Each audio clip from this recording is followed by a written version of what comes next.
Hola, buenas tardes. Bienvenidos al programa monográfico TDAH Vallés. Como sabéis, estamos compartiendo material que tenemos en la asociación de diferentes ponencias que se han ido desarrollando a lo largo del tiempo en las jornadas que hemos realizado en nuestra asociación. En esta ocasión os voy a dejar con una ponencia de experiencias de madres, de afectados y que además son personas implicadas en el ámbito asociativo. Es una ponencia muy especial, dado que son personas con las cuales nosotros tenemos muchos vínculos, porque algunas de ellas también están en asociaciones en el ámbito geográfico de España. Por tanto, aquí os dejo con la ponencia y espero que sea de vuestro interés y que disfrutéis mucho con ella. Yo he querido presentar esta ponencia personalmente porque es una ponencia muy especial para mí. Es una ponencia muy especial para las 4 personas que están aquí sentadas en esta mesa. Es una ponencia que no va a estar expuesta por especialistas, sino por madres. Por madres que cada día, día a día, desde que sus hijos le detectaron el problema, han luchado con el ámbito educativo, han tenido que asumir la problemática, además han tenido capacidad de implicarse en el ámbito educativo y además somos amigas. Es decir, personas de ámbitos geográficos absolutamente diferentes, en una cosa tan trivial como es el Facebook, cada noche, o cada noche sí o cada noche no, descargamos nuestras inquietudes, nuestras frustraciones, nuestras alegrías y nuestras penas. O sea, que como si nos viéramos cada día, a pesar de que una está en Valencia, la otra en Granada, la otra en Tarragona y la otra en el Bages, y yo en Sabadell. Por eso yo las invité a explicar su experiencia, porque es la experiencia de casi bien todas las madres o todas las familias que estamos aquí en este auditorio. Cuando ya ellas hayan hecho su ponencia, después haremos las preguntas con Ana, y si tenéis alguna pregunta que queráis hacerle a ellas también, pues aprovechar a la misma vez, ¿de acuerdo? Pues venga, la vamos a dejar. La primera que va a intervenir es Eva Molero, que es de la Asociación de Apachico de Granada. Después lo va a hacer María Elena Podio, de Valencia.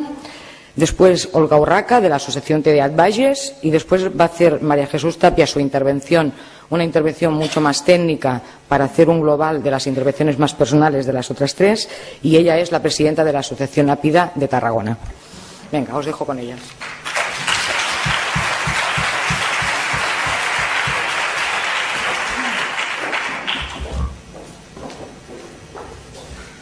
Buenas tardes. ¿Se me oye? ¿Se oye? Buenas tardes. ¿Se oye? Sí. Buenas tardes. Soy la mamá de Alex, un niño de 11 años diagnosticado con TDAH de tipo combinado. Y bueno, pues ya ha contado Ana que nos pidió que aportáramos nuestra humilde experiencia, y por eso estamos aquí. Cuando empecé a escribir esto, la verdad que no sabía muy bien si el guión lo iba a centrar más en mí y en mi experiencia como madre, o en Alex y en su corta pero intensa vida.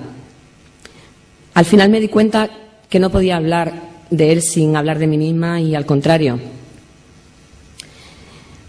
Alex llegó a este mundo una noche de tormenta, y como no podía ser de otro modo, de forma apresurada e imprevisible. Aún recuerdo la cara de pánico del celador cuando nada más ingresar en el hospital con dilatación completa. Mientras me subía en la camilla por el ascensor al paritorio, no paraba de repetirme: respira, respira, no empujes. Pero Alex había decidido que ese era su momento, y ya nada ni nadie le pararía, ni tan siquiera la vuelta de cordón doble que traía sobre su cuello. Nació de color azul, no respiraba ni lloraba, y fue así como nos dio su primer susto. Después vendrían muchos otros, aunque también es verdad que muchas satisfacciones y muchas alegrías. Pero como él era un niño fuerte, como lo sigue siendo hoy en día, en apenas 12 horas lo tenía conmigo mamando como una fierecilla.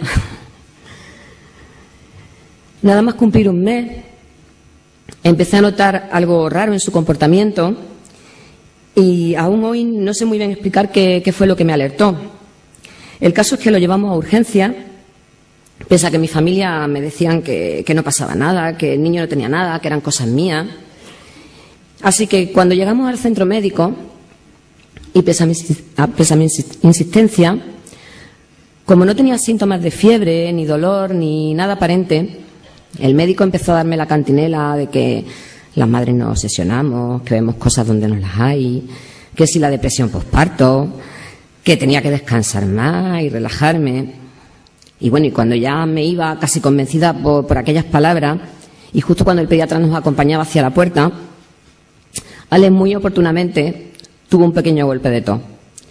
Así que inmediatamente el médico mandó que le hicieran unos análisis y en unos minutos nos encontramos con los resultados de los análisis y una hoja de ingreso inmediato en la unidad de lactantes del hospital. Alex tenía un virus que afecta a los bronquiolos y que tiene una incidencia bastante importante de muertes entre los bebés. Aún hoy sigo preguntándome qué hubiera pasado si mi intuición de madre no me hubiera puesto en alerta. Algunos estaréis preguntando qué tiene que ver todo esto con el TDAH. Pues sí, tiene que ver y mucho, porque esta vivencia viene a demostrar que las madres, las simples madres, vemos con unos ojos que nos revelan detalles a veces imperceptibles para el resto de las personas. Lo suelen llamar intuición maternal, pero yo prefiero llamarlo amor. Esta percepción o sensibilidad especial es la misma que nos suele empujar a la consulta del pediatra cuando sospechamos que algo no marcha bien con nuestro hijo. ¿Pero qué pasa una vez en la consulta? Pues que una vez más las madres nos preocupamos en exceso y claro, también es verdad que todos los niños se mueven, todos los niños se caen, a todos los niños les cuesta atender y seguir las normas y todos los niños son olvidadizos y despistados. Pero si en el ámbito sanitario a veces es complicado conseguir que nuestras preocupaciones de simples madres no sean malinterpretadas como un exceso de celo maternal, con el sistema educativo no lo tenemos más fácil. En el colegio nuestros hijos, y como no podía ser de otro modo, hacen un despliegue de todos estos síntomas que en su día nos llevaron al pediatra o al psicólogo. Pero curiosamente, ahora en el cole, esa misma energía desbordante, esa espontaneidad, esos despistes y esas dificultades en sus relaciones sociales ya no son sinónimos de esa normalidad que hace a todos los niños lo que son, niños. Ahora resultaba que sí, que por fin alguien nos escuchaba. Y sí, nuestro hijo era diferente. Y a esa diferencia que tanto nos preocupaba y que nos llevó hasta el pediatra y a la que veníamos poniendo todo tipo de nombres, siglas y demás, los docentes sencillamente le llamaban falta de pauta y falta de esfuerzo. Parece un alivio, ¿no? Alex empezó a tener problemas en primero de infantil. Tenía 3 añitos y ya empezaron para él los castigos en el cole. No nos engañemos, pese a su denominación tan pedagógica y tan moderna, en definitiva son castigos. Podrán llamarle rincón del pensamiento, tiempo fuera o lo que sea. Lo de menos es el nombre. Pero al fin y al cabo, ¿qué es sino señalar y apartar a un niño de 3 años de forma reiterada de sus compañeros? Además, por cosas tan simples como no quedarse sentado en el corro para celebrar la asamblea, o no mantener el orden en la fila, o no terminar las fichas, o no guardar silencio mientras veían una película de dibujitos y se le ocurrían todo tipo de bromas y de chascarrillos. Al fin y al cabo no era el padrino, ¿no? En tercero de infantil ya lo castigaban sin recreo. Bueno, lo explico mejor. Salía al recreo con todos sus compañeros, pero debía permanecer sentado en un banco. Mientras tanto, veía al resto de sus amiguitos correr, saltar, jugar a la pelota y divertirse.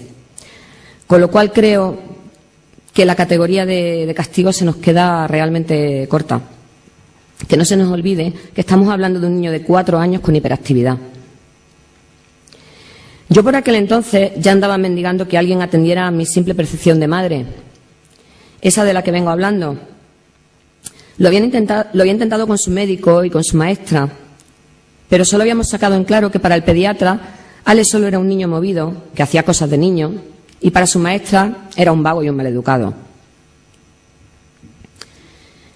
Pero yo, que soy muy cabezota, tenía claro que el sufrimiento por el que pasaba mi hijo día a día no era normal y que algo fallaba.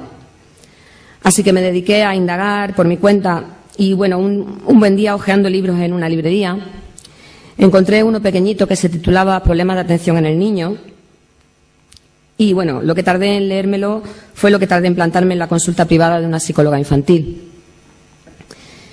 Después de pasar unas pruebas, no vino más que a corroborar lo que ya presentíamos. El niño tenía problemas atencionales y un importante grave de hiperactividad e impulsividad. Pero según ella, aún era muy pronto para aventurarse a un diagnóstico en firme, ya que aún podía madurar. ¿Nos suena lo de siempre? También nos dijo que no nos preocupáramos, porque era un niño muy inteligente y que tenía el perfil exacto de una persona que podría llegar donde quisiera en su vida. Aquellas palabras nunca se me olvidarán. De hecho, en los momentos difíciles siempre me las repito a mí misma. Así entramos en primaria. Y pese a que yo no paraba de insistir en el colegio para que el equipo de orientación lo valorase y a su pediatra para que me lo derivase a salud mental, siempre nos topábamos con la misma retahíla de que era pronto, que ya maduraría y que había que imponerle límites y normas en la casa. Fue en tercero de primaria cuando por fin conseguimos el diagnóstico y un dictamen de escolarización de la Consejería de Educación de la Junta de Andalucía, que reconocía a Alex como un alumno con necesidades educativas específicas. Pero aquello no supuso el final de nada. Más bien contrariamente, y sobre todo en el ámbito educativo, fue el principio de una batalla particular. Una batalla para hacer valer los derechos que ya un papel oficial reconocía a Alex, pero que la falta de recursos unas veces y la actitud en otras muchas obstaculizaban en el día a día la buena evolución de las dificultades de Alex. De hecho, en ello seguimos aún hoy. Pero bueno, esa es otra historia. El gran maestro y pedagogo Francesco Tonucci dijo hace poco en una conferencia en mi ciudad, Granada, una de las verdades más irrefutables que existen sobre la infancia, y es que todos los niños sin excepción quieren aprender. Entonces, ¿qué falla cuando un niño no aprende? ¿Qué pasa cuando a un niño le cuesta seguir el ritmo? ¿Por qué su agenda y sus cuadernos se llenan día tras día de anotaciones en bolirrojo? ¿Qué lleva a una madre a desesperarse cuando ve que su hijo quiere, pero no puede? Creo que todas estas preguntas deberían tratarse con más tiento, evitando sacar conclusiones a la ligera, no buscando culpables, y sobre todo aprender a mirar menos y a ver mejor.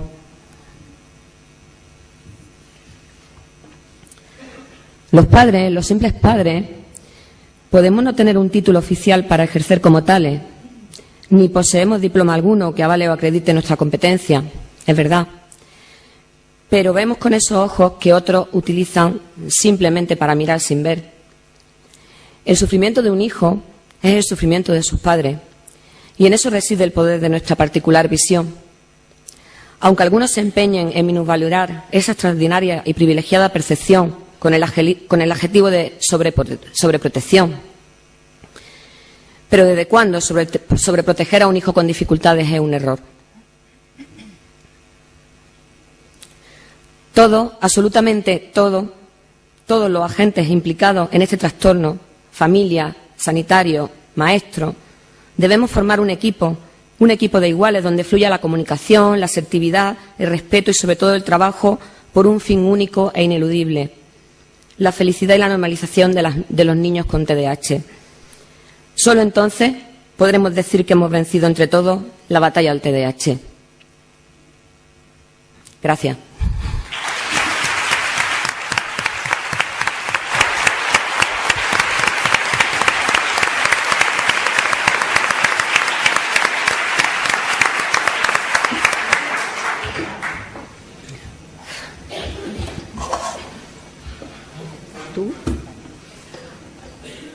Bueno, yo soy Yorka, soy madre de 2 hijos, diagnosticados los 2 TDAH, el grande tiene 17 años, el pequeño 13, y esta historia va un poco dedicada a mi hijo grande, es un poco el protagonista hoy.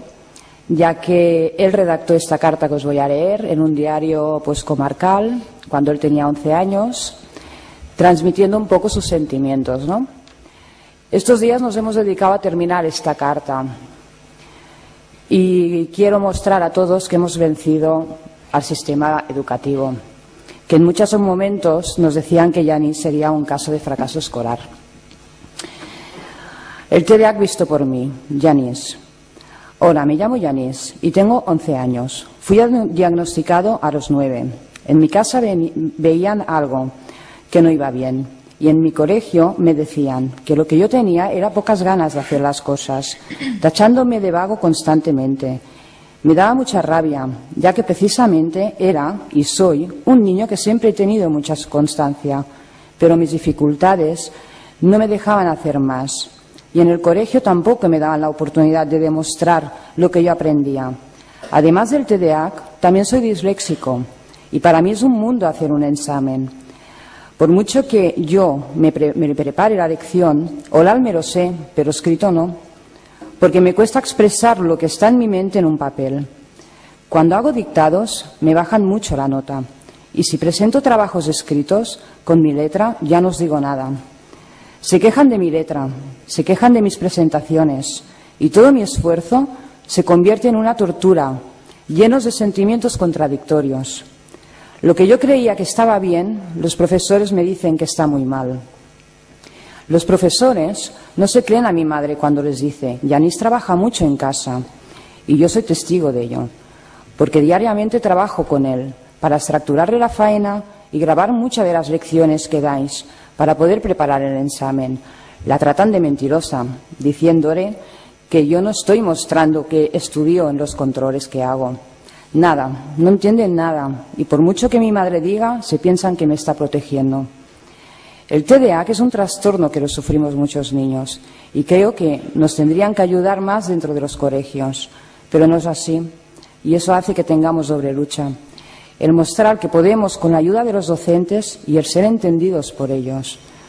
Pero qué complicado que es. Yo soy un niño que me cuesta mucho estar quieto, me gusta siempre tener cosas que hacer, mi mente no para ni un momento de pensar y si quiero algo, lo quiero ahora y con que soy un poco impulsivo, también hago las cosas sin ver las consecuencias ni el peligro.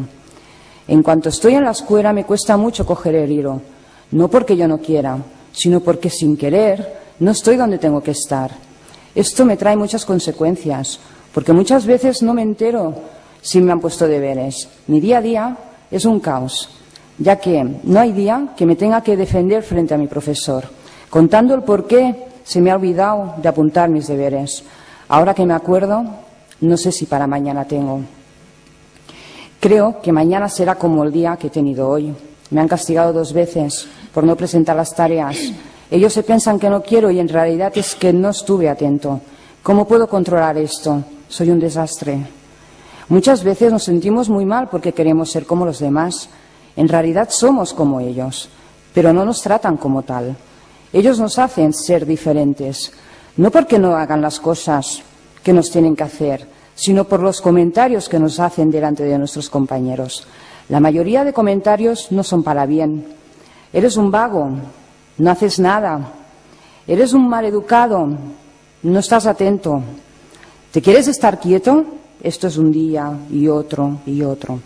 Y nadie se para a pensar que necesito de su ayuda, necesito que me comprendan, que no lo hago porque quiero, sino porque no puedo controlarme. Tenemos que demostrar cada día mucho para que nos valoren. Muchas veces nos sentimos humillados y muy poco valorados. Por mucho que nos esforzamos, no es suficiente la recompensa. Yo no culpo a nadie, solo me gustaría que os pongáis al sitio del que lo parece y creo que estaría muy bien. No somos así porque sí, somos así porque nos ha tocado vivir con este trastorno y nosotros los afectados no tenemos ninguna culpa de que muchas veces no se entiende la palabra TDAH o no se quiera entender. No lo penséis, nosotros sufrimos mucho, siempre solemos mostrar nuestra fortaleza por fuera, pero en realidad somos muy sensibles y todo nos afecta. Solo hay una persona que me conoce, solo en mirarme la cara sabe que mi día no ha sido bueno, mi madre. No todo es negativo. Somos niños muy cariñosos, con unos sentimientos impresionantes y con unos muchos valores. Un pequeño premio es una gran motivación para nosotros, por todos los obstáculos que nos encontramos diariamente. Las pequeñas cosas son muy grandes, porque todo esfuerzo tiene que ser recompensado. Pensad que nosotros los niños que sufrimos este trastorno muchas veces nos sentimos solos, ya que el ámbito escolar no nos atienden debidamente. Muchos de nuestros maestros que no nos entienden y a la mínima que hacemos nos abuchean, ya sea personalmente o ante nuestros compañeros. Pero cuando lo hacemos bien, pocos nos valoran ni personalmente ni delante de nuestros compañeros. Y no entiendo el porqué. Los niños somos como los adultos, que se van a trabajar y al final de mes tienen su recompensa. ¿Qué pasaría si todo el mundo trabajara sin sueldo? Como niño afectado quiero decir que nos merecemos un respeto y que nos digan cuándo hacemos las cosas bien, al igual que aceptamos si lo hacemos mal.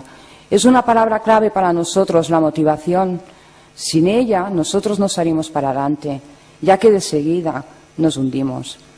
Y yo creo que todo el mundo necesita una motivación para sacar adelante un día. ¿Qué pasaría si todo fuera negativo en vuestro día? Aprendemos a afrontar diariamente muchas dificultades y eso hace que por fuera se nos vea muy fuertes, pero en realidad siempre necesitamos a alguien a nuestro lado para explicar lo que nos ha pasado durante todo el día y poder coger los consejos y la fuerza del que más te quiere, mi familia. La familia tiene mucho que ver con nosotros, ya que necesitamos que ellos sí estén a nuestro lado para defender nuestros derechos. Necesitamos que los padres sean optimistas y que entiendan muy bien nuestro problema. Si no es así, estamos perdidos. Quiero decir que los padres de niños TDAH, que no se hundan ante el afectado y muestren siempre una fortaleza que nos transmitan a nosotros. Mi madre siempre dice que la impotencia hace mover barreras. Es una manera de coger fuerza para el día que vendrá mañana. Pensad que si nosotros no tenemos de vuestro apoyo, ¿qué sería de nosotros? Hoy, con 17 años, os puedo decir que soy feliz. He acabado la ESO, cosa que muchos de mis profesores decían que abandonaría y que sería un fracaso escolar. Evidentemente, a mí no me lo decían, pero sí a mi madre. Hoy os puedo decir que gracias al camino hecho junto a mi madre, que ha sido la que me ha dado fuerzas para seguir y no tirar la toalla, estoy haciendo lo que de pequeño soñaba. Quiero decir que mi sufrimiento ha sido una gran victoria frente al sistema educativo, que no entendían el TDAH ni mi dislexia. Y no me dieron su mano para hacer frente a tantos años de sufrimiento, pero lo he conseguido gracias a mí mismo, a mi fuerza y a no hundirme frente a tanta incomprensión. Ahora estamos luchando juntos con mi hermano Xavi. Hasta ahora lo está teniendo mucho más complicado que yo. Pero sé que mi madre está moviendo cielo y tierra para que mi hermano tenga la misma sonrisa que tengo yo. Muchas gracias y a por la sonrisa eterna.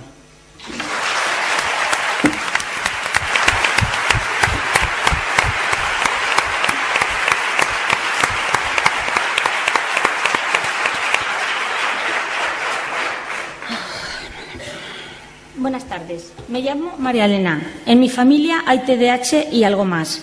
Tengo 2 hijos, Sergio, de 24 años, y Carlos, de 15. Este, en la actualidad, cursa tercero de la ESO.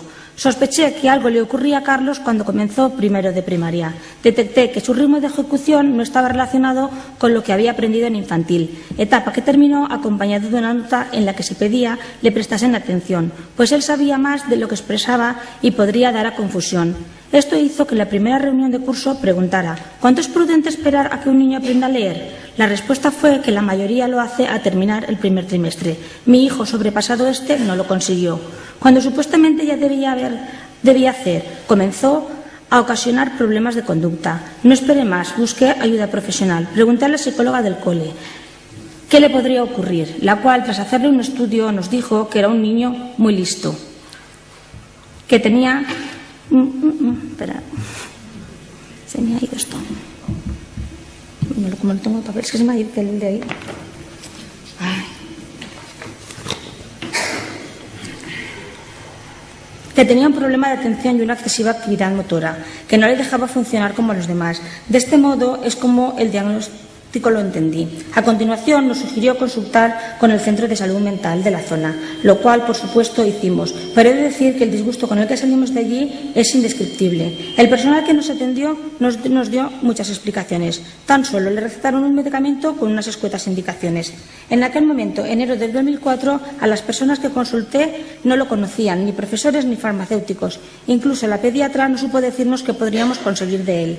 Este principio fue duro. Lo llevé en el bolso más de un mes y mientras no estuve segura de sus pros y sus contras, no se lo administré. Es complicado asumir que tu hijo le pasa algo que físicamente no se ve y has de medicarlo. Superados de este trance, la psicóloga del cole nos lo explicó mejor. Desde entonces, el tratamiento es nuestro mayor apoyo. Continué en busca de información. Me aprovisioné de una pequeña bibliografía. Bueno, compré todo lo que pude. Accedí a otros profesionales médicos, un neuropediatra y una psiquiatra, ambos de la Seguridad Social. Es importante tener un contacto cercano con estos para poder resolver cualquier duda. Nosotros, cuando lo necesitamos, acudimos sin dilación a ellos. Más tarde encontré un abanico de posibilidades. Algunas las he combinado con la medicina, como la vitamina B o el omega 3.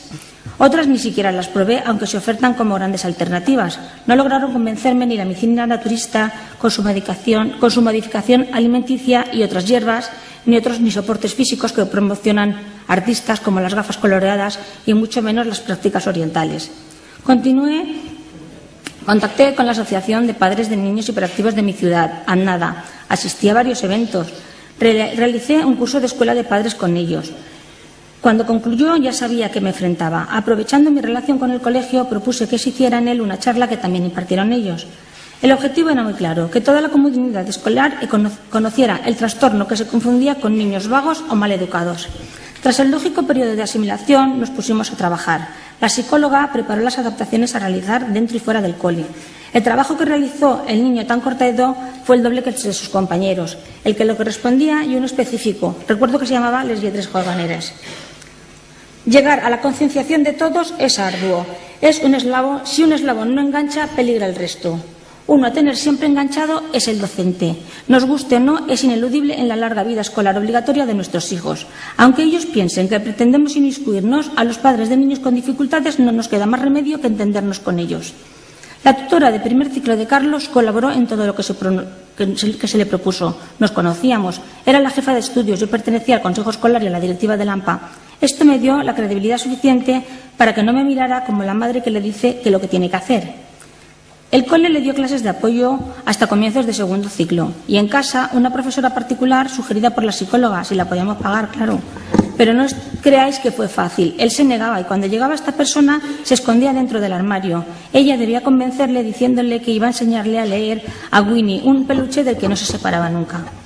Después de un mes decidió salir, pero cruzó los brazos y así estuvo un mes más sin querer leer. A esta actitud le tuvimos que dar una solución. Acordamos que yo lo llevara a casa de esta chica sin pasar por la nuestra a salir del cole. Allí no tenía confianza y yo no estaba para rescatarlo cuando no quisiera colaborar. El trayecto lo realizamos en bici. Era la única forma de hacerle ir. Cuando volvió a tomar el control sobre él un mes más tarde, regresó a nuestra casa para darle las clases. Y así continuó haciéndolo hasta hoy mismo. Después del diagnóstico del cole, nos invitaron a participar en un programa de investigación mundial, IMACHE, la cual buscaba familias de nuestras características. De ello aprendimos mucho. El resultado fue más extenso, sobre todo desconcertante. Las pruebas se las pasaron a los dos. Carlos era el participante, pero Sergio lo diagnosticaron entonces, aunque no sería hasta años más tarde cuando su diagnóstico lo tendría en mi poder. La primera información fue que el de ambos era similar y nos felicitaron porque tenían un CI muy alto. Exactamente, esta señora nos dijo: enhorabuena, sus hijos son superdotados. Creía que se estaba burlando de nosotros. Era la doctora Ana Miranda Casas, toda una eminencia en TDA que yo entonces desconocía, pero con la que hoy guardo especial relación. Mi reacción fue preguntarle: ¿y qué tenemos con esto? Nada, nos contestó. Si no se trabaja muy duro, no tenéis nada. Y en ello andamos. Cuando ya estábamos todos adaptados, llegó el primer cambio de ciclo. Profesora nueva, no tan receptiva. Así que costó un esfuerzo extra consensuar lo hecho por lo hacer. En cambio, cuando dejó la tutoría de mi hijo, declaró las palabras más bonitas que nadie haya dicho de él. Y cito textualmente: hay que ver a Carlos como un niño que tiene un problema, no como un niño problemático. Hay que acercarse a él con ganas de ayudarle. Verdaderamente lo hizo, sacó todo el rendimiento posible, decidió que no saliera más a clases de apoyo, se dispersaba y después le era más difícil centrarlo cuando regresaba al aula y encima molestaba a los demás. Su problema no estaba relacionado con lo que podía aprender, sino atender o hacer. Nuestro punto de encuentro, pues opinábamos igual. Colocó la clase en forma de herradura, le daba más visión y a él lo sentó en un sitio fijo. Le permitió más tiempo para hacer los exámenes, cuando se percató de que él se lo sabía, pero se distraía. En los deberes le dejaba no copiar las preguntas, se agotaba, se aburría y perdía más que ganaba. Estas diferencias le permitieron seguir un ritmo similar al resto. Trabajó tanto respecto a la diversidad que la profesora siguiente se sorprendió del silencio que se creaba en el aula cuando Carlos participaba en una lectura colectiva. Su lectoescritura es lo más inmaduro, se sitúa un ciclo por debajo de su nivel de referencia. Dicen que los niños pueden ser crueles, pero en este caso demostraron ser respetuosos, son listos, solo hay que saber dirigirlos. A Carlos los compañeros lo respetan dentro de sus diferencias, incluso alguna tarde le ayudan a hacer los deberes. Este curso ha hecho un gran cambio en sus relaciones sociales, hasta hace poco no era así. Aunque lo intentamos, en judo se pasaba las clases detrás de la puerta, incomodado por la encopresis que sufría debido al déficit de atención. El atletismo, al no atender, lo castigaban y hasta que desistió. En grupos socioculturales fracasó. De un coro muy amablemente nos sugirieron que no lo lleváramos más. Ir de campamento cometí el error de obligarlo 3 veces, 3 veranos seguidos, lo pasó fatal. A la falla en la que pertenecemos se ha negado a participar en sus actividades hasta el año pasado. Y, cómo no, en las fiestas extras. Sus cumpleaños, un caos. Hacerle un reportaje fotográfico, un reto. Actitudes inmaduras de habilidades sociales que poco a poco va adquiriendo. Otras, en cambio, todavía están costando, porque cada síntoma que presenta debido al TDAH es la forma más extrema de lo que se considera una actitud normal en el individuo. A mis hijos, la adversión a todo lo relacionado con la alimentación se les agrava por el efecto secundario de la medicación, que junto con el que les ocasiona el sueño, les interfieren en las relaciones. A Carlos, tener un perro, su perro Manchas, le ha ayudado mucho a relacionarse y ahora comienza a interesarse por ello después de salir de clase, pero él sabe que eso no es posible. Los deberes han de hacerse nada más de salir del cole, porque la medicación tiene un tiempo limitado. Hoy nadie se atreve a asegurar que el TDAH se pueda curar, pero sí se puede manejar con sentido común, terapia y medicación. De esta ya hemos aprendido. Fue difícil, hubo que hacer muchos ajustes, sabiendo que queríamos que comenzara, el tiempo que necesitaban estar bajo el efecto y cuándo se terminaba. Elaboré un calendario de prioridades. Todo no se puede tener. El metilfenidato lo toman de todas las presentaciones según la circunstancia, siempre bajo control facultativo. Como madre he sufrido al hacer ver el trastorno. Es muy fácil juzgar. Unos te dicen que no entienden a tus hijos, pero por ser tuyos lo intentan. Otros, vaya narices que tienen. Hay quien te da a entender que está a tu lado hasta que se da cuenta de que esto no es un constipado. Ante estas respuestas me enfado y para convencerme de que no estoy equivocada, pregunto a los profesionales que nos atienden: ¿cuántos niños de los que tratan van como los míos? La respuesta es común. No tantos como deberían, porque algún factor indispensable para ello falla. Un diagnóstico temprano, la consciencia, el asumirlo y la constancia son la clave. Conjunción incomparable a un diagnóstico tardío. Lo afirmo con conocimiento de causa. Le sucedió a mi hijo Sergio.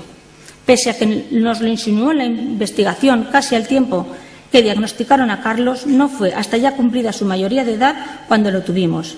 Estábamos ya en las últimas consecuencias de no tenerlos. Gracias a ello, hoy estudia. Me enorgullece decir que en la actualidad está en cuarto de psicología. A él identificarlo no era fácil, su hiperactividad motora no destacaba, pero cada tutor que lo tuvo pensaba que le pasaba algo. Recuerdo que él mismo un día me dijo: mamá, creo que el profesor no sabe que estoy en clase. En primaria fue muy flojo, pero aprobó. Tercero de la ESO lo repitió. Con ayuda de una academia se graduó. Esto le hizo creer que podría estudiar bachiller. En primero solo aprobó 2, repitió. El curso siguiente, en los 2 primeros trimestres, suspendió 6 y continuaba diciendo que quería seguir. Parecía que era tonto que nos tomaba el pelo. Tenía baja autoestima. Le faltaba un mes para cumplir 19 años y poco tiempo para reprender. Reaccionamos. Fue entonces cuando conseguí que me dieran su diagnóstico que años atrás quedó archivado.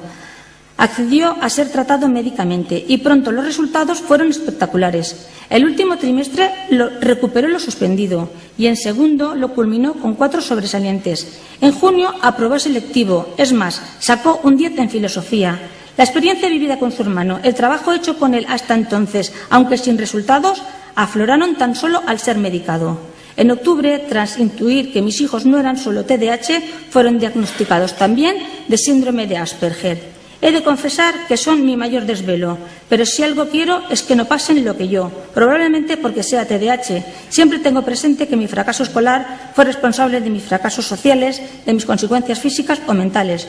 Por lo tanto, he centrado mi mayor parte del esfuerzo en sus logros académicos. Creo que no me equivoco. Les ha proporcionado confianza en ellos, algo que deseo les acompañe siempre.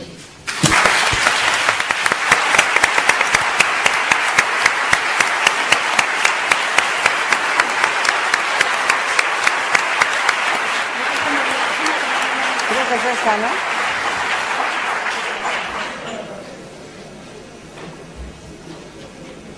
Bueno, me ha tocado a mí. Ahora yo voy por el sistema educativo, ¿vale? Bueno, como yo siempre digo, cuando yo celebro las jornadas en mi asociación, los profesores que están en la sala precisamente no son a los que hacemos esta referencia, porque si estáis aquí es porque estáis implicados y os importan vuestros alumnos. Si no, no estaríais un día, siendo sábado, hoy, perdiendo el día, no perdiéndolo, pero bueno, aplicando este día festivo para vosotros para aprender a manejar el TDA en el aula y más cómo está el sistema educativo hoy en día, ¿vale? Bueno, vamos a continuar. Bueno, un profesor trabaja para la eternidad. Nadie puede... ¿Qué ha pasado? ¿Ah, que salimos? Ah, ya me extrañaba a mí.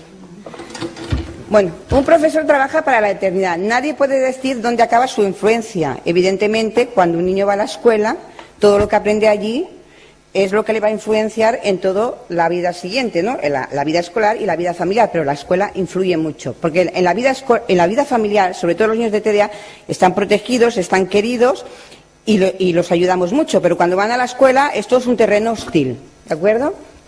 Entonces dice, es mejor preparar vidas de niños que reparar las vidas de adultos. Esto era lo que decía el doctor Ramos Quiroga, ¿no? Si no preparamos bien a los niños, sobre todo a los niños que padecen el trastorno mental de TDAH, nos encontramos con adultos disruptivos, con adultos que tienen muchos problemas, problemas de consumo, problemas de robos, problemas de accidentes de tráfico, muchos tipos de problemas. Entonces, la vida hay que estructurársela para que todo esto no ocurra. Albert Einstein, el profesor despistado, bueno, pues aquí lo habéis visto, ¿no? Habló a los 4 años de edad, aprendió a leer a los 7, su maestra lo calificó como mentalmente lerdo, tonto. Fue expulsado de la escuela y no fue luego admitido en la Politécnica de Zúrich, ¿no?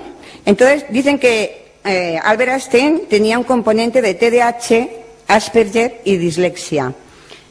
Tuvo la gran suerte que, bueno, salió... ¿Qué ha parado? Ah, bueno. Vale. Bueno, lo voy a decir igual. Tuvo la gran suerte de que su madre los expulsaron de la escuela y entonces le pusieron un profesor en particular donde le trabajaron muchísimo la motivación y por eso seguramente luego tenemos la ley de la relatividad, ¿no? Motivación, motivación y motivación. ¿Os habéis parado a pensar que en vuestras manos, estos son los profesores, tenéis el futuro presidente del gobierno, aquel científico que puede que algún día cure el cáncer o aquel médico que hará grandes trasplantes? Entre todos esos que he nombrado, bueno, pues ya lo he dicho, ¿no? Habrá el Albert Einstein, que ya me he adelantado y ya lo he dicho antes. Continúo. Todos somos genios, pero si juzgas a un pez por su capacidad de trepar árboles, vivirá toda la vida pensando que es un inútil. Esta frase la saqué de Facebook, que la puso Rosmary Mayo, que está por aquí, que es una TDAH adulta, y no me hizo gracia, dije, ostras, es que es verdad, ¿no? No hay que juzgar, o sea, hay que juzgar a las personas por las capacidades que tiene, ¿eh? Y cada uno, pues, tiene su genialidad dentro y hay que sabérsela motivar y sacársela hacia afuera. Tenemos que trabajar motivación, motivación y motivación. En las escuelas tenemos que tener a los niños muy motivados y sacarles su potencial, sabérselo buscar y sacárselo. En Cataluña tenemos 57.000 alumnos que han iniciado el curso en el año 2010-2011 que sufren trastornos del aprendizaje, cifra equivalente al menos a un 8% de la totalidad de los estudiantes. El déficit de atención y hiperactividad TDAH lo sufren entre un 6 o un 8% de los niños, ¿no? Entonces, los niños con TDAH los vemos como niños con muchos problemas, ¿no? niños problemáticos, y no son niños que sean problemáticos, son niños que tienen un problema real, ¿no?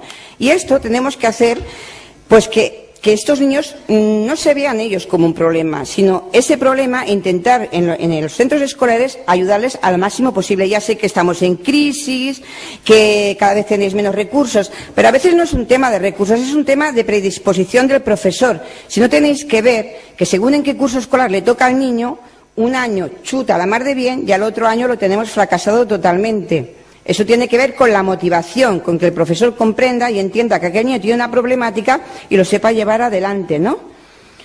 Tenemos que hacer todos una introspección, ¿no? Y decir, si los niños fallan, es porque nosotros hemos fallado primero, todos, padres y profesores. A ver. No sé qué he hecho ya. Los niños son niños por poco tiempo.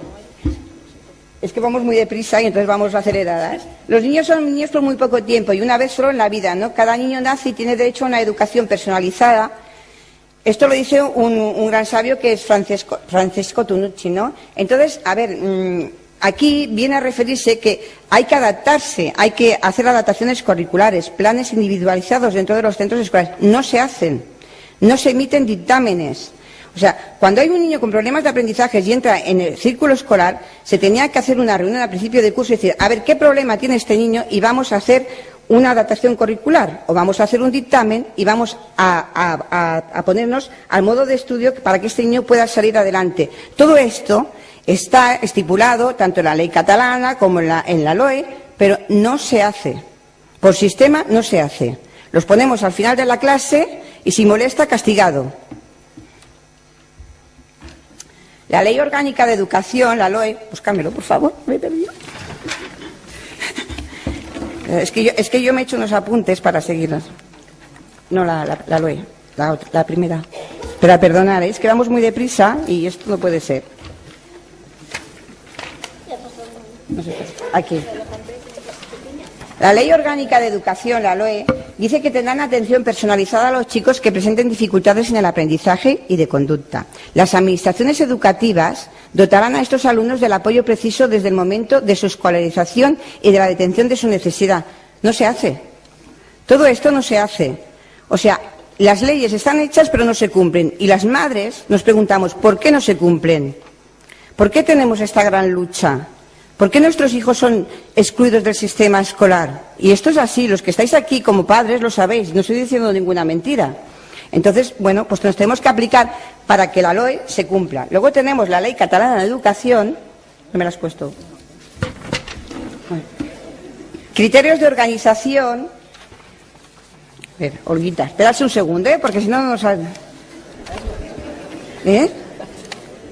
Aquí. Pónmelos en orden. Son numerados. La Ley Catalana de Educación nos dice criterios de organización pedagógica de los centros para la dotación de los alumnos con necesidades educativas especiales. Esto es la Ley Catalana de ahora, esto me lo ha dado un inspector de educación ayer tarde. La elaboración de un plan personalizado y el asesoramiento a cada familia directamente afectada por sus necesidades educativas específicas. La atención educativa de todos los alumnos se rige por el principio de escuela inclusiva. Escuela inclusiva quiere decir que caben todos. Los niños que tienen TDAH también, los niños que tienen Asperger también, todos los niños que tienen trastornos mentales. Y no sé por qué motivo todos nuestros niños parece que no caben en la escuela inclusiva. ¿Por qué? Porque, bueno, el TDA no se ve, ¿no? El TDA solo molesta. Y como molesta, lo excluimos. La atención educativa se rige por un principio de escuela inclusiva. Los proyectos educativos de los centros deben considerarse elementos curriculares. Por lo tanto, se tiene que adecuarse a una adaptación curricular cuando el niño la necesita. No se hacen. ¿Por qué? Es mucho más trabajo, pero se tiene que hacer. Porque este niño tenemos que sacar su potencial, motivarlo a que estudie y a que saque su genialidad, porque realmente son niños que saben y tienen una genialidad dentro. Tiene que salir hacia afuera, pero los tenemos que ayudar entre todos. Y el sistema educativo es un gran componente para ello. El fundamento de la inclusión escolar es la cohesión social, todos juntos. No se cumplen, no se emiten dictámenes, no se hacen planes individualizados ni adaptaciones curriculares. Esto repercute muy negativamente en los afectados de TDAH, haciendo que baje su autoestima, cojan ansiedad, incluso algunos depresión. Si fracasan escolarmente, se fracasa socialmente y lo que es peor, los evocamos al fracaso existencial. Richard Gerber, un gran experto, es un referente internacional de los más prestigiados en los temas de la reforma educativa. Los niños de hoy son probablemente la generación más sofisticada que nunca haya existido. Mientras los niños hacen los deberes por Internet y crecen en las redes sociales, la enseñanza y profesores siguen sometidos a los resultados académicos y a las agendas políticas, enquilosada, basada en la forma de vida de hace 2 siglos y sometida a los resultados. La educación se tiene que convertir en un vínculo de capacitación y no de opresión. Os he puesto aquí el enlace por si queréis ver a este señor, que es muy interesante, ¿vale? Los niños son niños por poco tiempo y una vez solo en cada niño que nace tiene derecho a una educación y a una educación personalizada. Nos lo dice Francesco Tonucci, que también es un gran...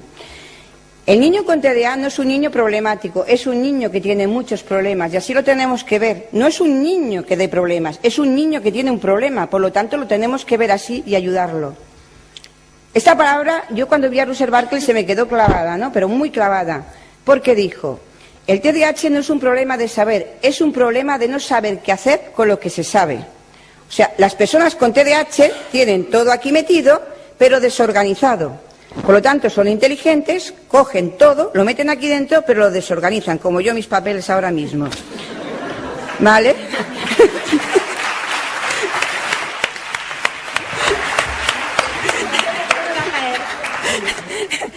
Y entonces, claro, pero la información está, entonces tenemos que encauzarlos para que toda esta información salga y puedan ser personas con éxito, ¿eh? Esta es la última. Antes de esto quiero decir algo.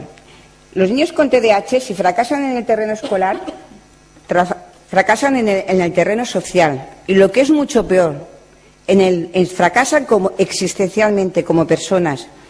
Y esto lo debemos de evitar. Porque si una persona se ve existencialmente fracasada, no sirve para nada. Y aquí no se ha hablado, y el doctor Artigas igual me reñirá, de las tasas de suicidio, pero hay muchas tasas de suicidio, ¿vale? Porque los hacemos fracasar existencialmente. Y entonces esto lo tenemos que evitar. Yo soy presidenta de una asociación y, bueno, he vivido algún caso. Por lo tanto, esto es muy doloroso y tenemos que procurar que estas personas no fracasen existencialmente.